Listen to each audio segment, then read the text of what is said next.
the day Loretta Cummings turned 63.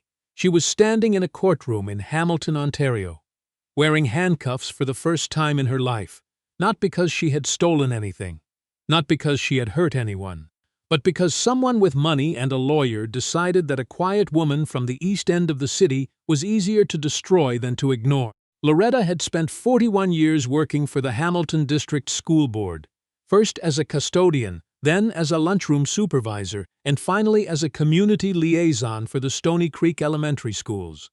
She was not a woman anyone would have described as remarkable. She wore the same navy cardigan nearly every Tuesday.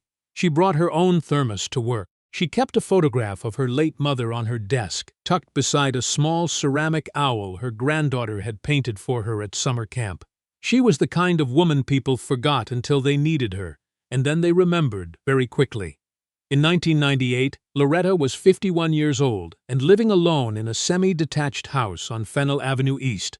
Her husband Raymond had passed 4 years earlier from a heart that simply gave out one morning on the driveway. They had no children together. It was something they had quietly grieved for years before accepting it as the shape of their life. After Raymond, the house felt large in a way it never had before. The rooms had too much echo, the street too much quiet. That was the year she found the Ossie children. Nana Ossie and her 3 boys had been living in the apartment 2 doors down from Loretta's school. Nana was a Ghanaian woman who had come to Canada in the late 80s and built a life the hard way, cleaning offices downtown, taking English night classes, raising her sons alone after their father went back to Accra and never returned. Her boys were named Jerome, Callum, and the youngest, Ezra, 4 years old that winter, small enough that his suit made him look like a blue caterpillar waddling down the front steps. Loretta had known Nana only to wave to. They were not close friends, but in February of 1999, when Nana collapsed on the bus ride home from her second job and never woke up, a brain aneurysm, sudden and total, Loretta was the one who answered the door when the social worker came looking for emergency contact information. She did not plan what happened next. She would say that herself, years later. She did not sit down and make a decision. She simply looked at Jerome, who was 11 years old and trying very hard not to cry, and at Callum, who was 8, and holding his youngest brother's hand so tightly that Ezra was trying to wriggle free. And she said, "Come inside. I'll make you something to eat." That was February 14th, 1999. Jerome, Callum, and Ezra did not leave Fennell Avenue until they were grown men. The foster care arrangement was never clean on paper. Loretta was not a licensed foster parent. She had no idea how to become one. What she was present. She filed the paperwork, made the calls, sat in the offices of 3 different social workers over 6 months, until a temporary guardianship arrangement was formalized. She used Raymond's life insurance money to add a bedroom to the back of the house. She learned to cook jollof rice because Ezra refused to eat her macaroni and eventually admitted, tearfully, that he missed his mother's food. She found a Ghanaian church in the West End so the boys could hear something familiar on Sunday mornings. She kept working full-time. She attended every school meeting, every teacher conference, every basketball game Jerome played in, and every science fair Callum entered. When Ezra was diagnosed with a learning difference in grade 3, she drove him to a specialist in Burlington twice a month for 2 years, paying out of pocket because the wait list for funded support was 18 months long. She did not do any of this for recognition. She did not post about it. She told no one at work more than the bare minimum because she did not think it was anyone's business. She raised 3 boys because they were there and they needed raising, and because it turned out that the echo in that house on Fennell Avenue disappeared the moment she stopped being alone. Jerome graduated from Ryerson in 2010. Callum joined the Canadian Armed Forces in 2012, eventually rising to the rank of Corporal Callum Ossie with the Royal Canadian Regiment. Ezra, the small boy in the blue snowsuit, became a paralegal, and then, with considerable effort and considerable student debt, a licensed barrister admitted to the Law Society of Ontario in 2018. Lorette retired from the school board in 2017. She had a small pension. She had her house. She had 3 sons who called her every Sunday without fail, who came for Christmas and Easter and her birthday, who flew in from wherever they were when she needed them. She thought that was the end of the story. She thought she had earned the quiet. She had not. The trouble began with Alderman Philip Grantsworth and a parcel of land on the mountain. Grantsworth was a city councillor in his third term, known for two things: a firm handshake and a shorter memory. He had spent years working to develop a stretch of green space on the Niagara Escarpment into a mixed-use residential project. The land had complications: environmental assessments, heritage designations, community opposition, and one of the complications was a small community fund established in 1987 that had partial claims on the property's covenant history. Loretta had been appointed as a volunteer administrator of that fund 15 years earlier, when it was managing roughly $4,000 in residual donations left over from a school garden project. The fund was dormant. She had filed the annual reports faithfully with the city clerk's office, renewed the registration, and otherwise thought very little about it. What she did not know was that Grantsworth's development group had been quietly acquiring interest related to that land for years. And what Grantsworth's lawyer discovered was that the community fund, dormant, forgotten, managed by a retired school board employee on Fennel Avenue, sat in the chain of title in an inconvenient way. A man with a different character might have sent a letter, might have called, might have offered Loretta a nominal sum and a polite explanation, and cleared the matter in an afternoon. Grantsworth sent a forensic auditor. In March 2019, Loretta received a letter from a firm called Whitmore and Associates, stating that an audit of the Stony Creek Community Educational Fund had identified irregularities in the administration of donations totaling over $60,000 between 2004 and 2017.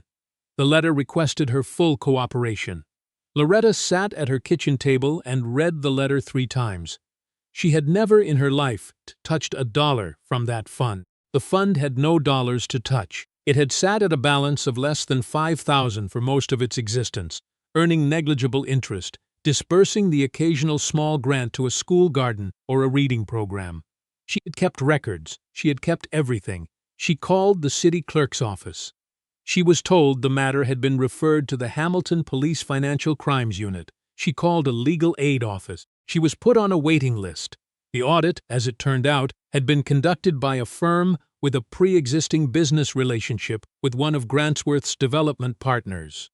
This was not a fact that appeared in any of the correspondence Loretta received. It was not a fact that would surface for some time. Detective Constable Harmon Briggs of the Financial Crimes Unit came to her home in April with a colleague and a series of questions. He was not unkind. He was also not especially careful. He had been given a file prepared by Whitmore and Associates that suggested the fund had been used as a personal account. The file contained bank records, real bank records, Loretta's own bank records, with certain transactions circled in red ink and annotated in ways that made ordinary deposits from her school board paycheck look, to someone reading quickly, like unexplained cash. Loretta told him what she knew. She showed him what she had. She did not have a lawyer present because no one had told her she needed one, and because she had done nothing wrong, and because it did not yet occur to her how irrelevant that could be. She was charged in September 2019. Fraud over $5,000. Breach of trust. The charges were reported in a short paragraph on the local news website, just enough for her former colleagues to read it, just enough for people at her church to start looking at their shoes when she walked in. She was 63 years old. She was being told she might go to prison. Ezra found out that same morning the story appeared online.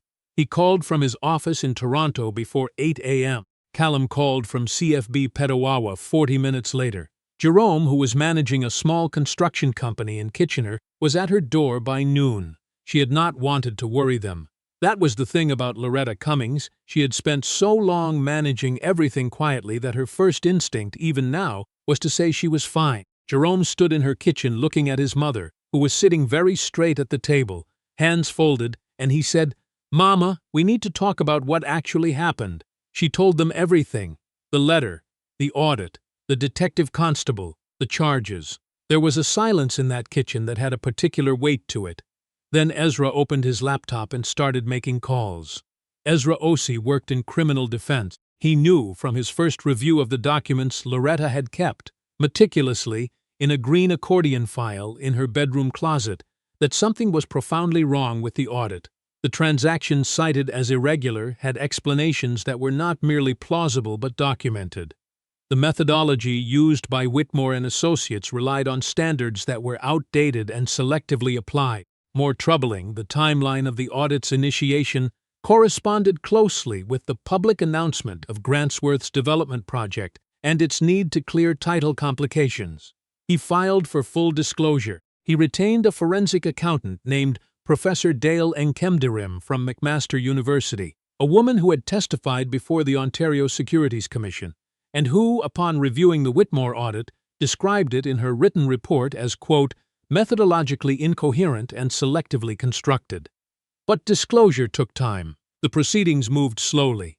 And in the meantime, Loretta lived with the charges hanging over her. She did not sleep well that winter. She had spent 41 years doing a job without complaint, raising 3 children not her own, being precisely the kind of person institutions and communities claimed to want. And now an institution was trying to take her home. The preliminary hearing was in January 2020. The Crown appeared confident. The evidence they had was thin. Ezra knew this, but thin evidence had convicted people before, especially when the accused was a black woman without resources, and especially when the opposing narrative had been constructed by a firm with more resources than she would ever see. Justice Rowan Caldwell presided. Justice Caldwell was known in Hamilton legal circles as a methodical judge who did not enjoy courtrooms becoming theatrical.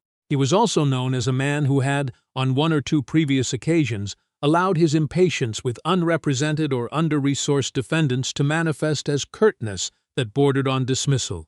Ezra had done his research. What Justice Caldwell was not prepared for was Ezra Osei walking into his courtroom with Professor Nkemdirim's report, full financial disclosure from the city clerk's office dating back to 1987, Loretta's own records cross-referenced line by line, and a signed affidavit from a former associate at Whitmore and Associates who had left the firm in 2018 and had, upon reading about the case in the local news, contacted Ezra directly. The affidavit stated, in plain language, that the Whitmore audit had been prepared with the instruction to identify, and if necessary, frame, irregularities sufficient to neutralize the community fund's legal standing relative to the Grantsworth development timeline.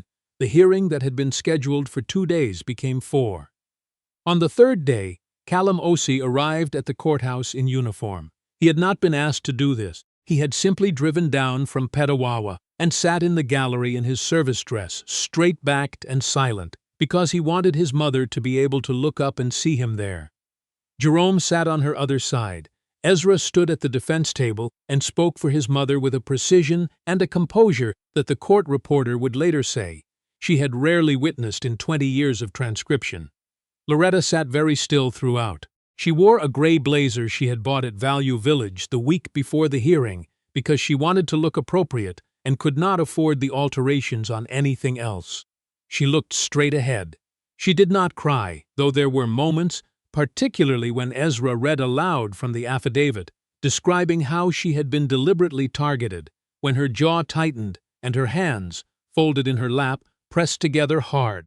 On the 4th day, Justice Caldwell dismissed all charges. He did not do it quietly. He stated, from the bench, that the charges against Loretta Cummings had been pursued on the basis of an audit that was, in his assessment, compromised in its origins and deficient in its execution. He stated that the documentation provided by the defense demonstrated clearly that the accused had administered the fund with, and he used the word precisely, exemplary diligence. He noted that the matter would be referred to the Law Society of Ontario for a review of the conduct of Whitmore and Associate, and that the Crown's office would be receiving a written communication from his chambers regarding the decision to proceed on the evidence as it had been presented. He looked at Loretta directly when he finished. He did not say anything else. But he looked at her for a moment, in a way that carried something close to acknowledgement. It was Ezra who helped her stand. They came out of the courthouse into a gray January afternoon, the kind of cold that sits in the bones, Hamilton winter in full effect. Jerome had his arm around her shoulders. Callum was on her left side. Ezra was already on his phone, but he reached back and found her hand without looking, just held it for a moment before he had to speak. Loretta stood on the steps and looked at the street. She had lived in this city her entire life. She had cleaned its school floors and supervised its lunchrooms and driven its children to specialists in Burlington, and cooked its jollof rice and attended its games and filed its papers faithfully for 15 years without a word of thanks. And this city had nearly taken everything from her because one man with a development project needed her to be small enough to disappear. She was not small. She had never been small. It had simply taken a courtroom for anyone with power to be forced to acknowledge it. There was a small gathering that evening at Fennell Avenue. Ezra made jollof rice, his mother's recipe, finally mastered after years of attempts, and Jerome brought roti from a place he knew on Barton Street, and Callum, who had never learned to cook anything more complicated than eggs, contributed 2 bottles of sparkling water and an enormous chocolate cake from a bakery on King Street that he had clearly driven 40 minutes out of his way to find. They sat around the kitchen table, the 4 of them, in the house where Jerome had once tried not to cry, and Callum had held his youngest brother's hand, and Ezra had been too small to understand what was happening. Loretta looked at them. She had no words that were adequate, so she did not reach for them. She simply sat in the kitchen of her house on Fennell Avenue, with her 3 sons around her, and let herself feel what 41 years of quiet work and one very long winter had finally brought her to, the right to remain exactly where she was. The investigation into Whitmore and Associates was ongoing. Councillor Grantsworth announced several months later that he would not be seeking re-election. The development project on the escarpment was suspended pending a review by the city's Heritage Committee, a review initiated in part by a formal complaint filed by a resident of the East End, who had, in the years since her charges were dismissed, decided she was done staying quiet. Loretta Cummings retired from voluntary administration of the Stony Creek Community Educational Fund in the spring, after ensuring the paperwork was properly transferred and the records updated. She wrote a letter to the city clerk's office thanking the staff for their cooperation during the disclosure process. She did not write a letter to Philip Grantsworth. She did not need to. Some mornings now she takes her thermos and walks down to Gage Park, past the fountain that runs in summer, and the old bandshell in the path along the creek. She nods to the people she passes. She is not a woman anyone would stop to look at twice. She wears the same navy cardigan on cold days. She keeps her mother's photograph on the table by the window. On Sundays, one of her boys calls, sometimes all 3. The echo in the house on Fennell Avenue has been gone for a long time.